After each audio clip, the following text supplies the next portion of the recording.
Good morning po.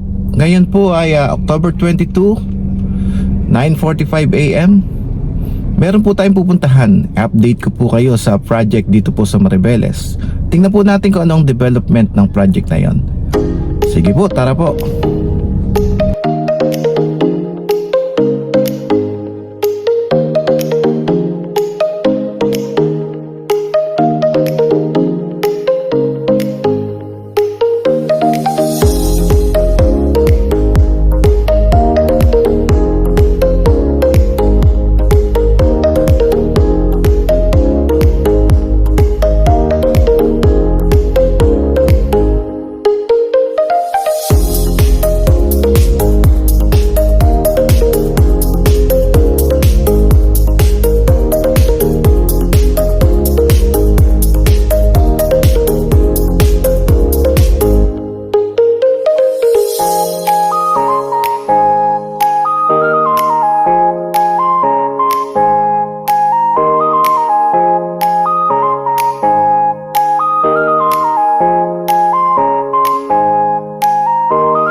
Nandito po tayo ngayon sa Alas-Asin, Maribeles, Bataan. Andito na po yung tarpaulin ng gagawing tulay po papuntang Cavite.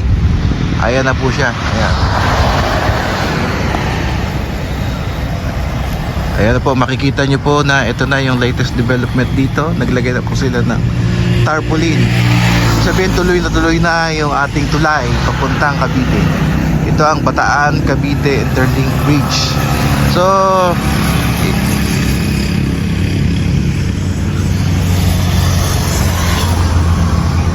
alam ko po dito po sa lugar mismo na to yung entry point or interchange na gagawin.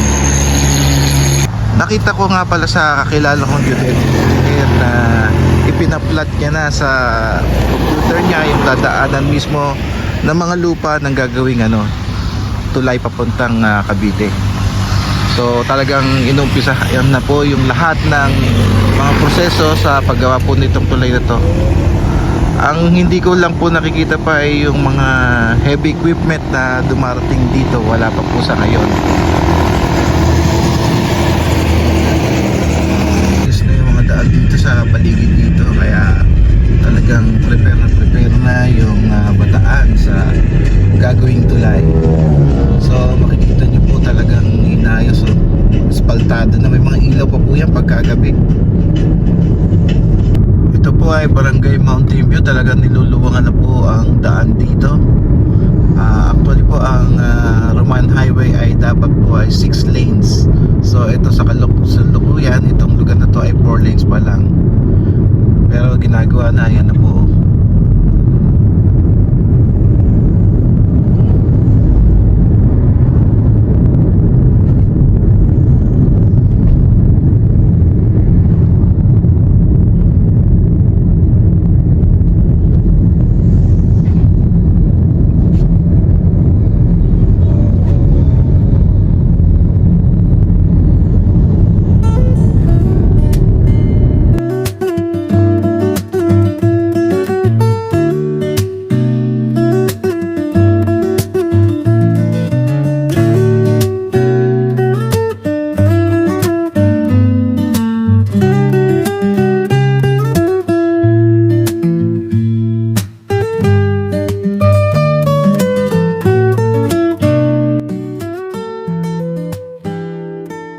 Okay, yan po, nakita po natin yung mga development dito sa Bataan, yung mga ginagawang operation sa mga daan upang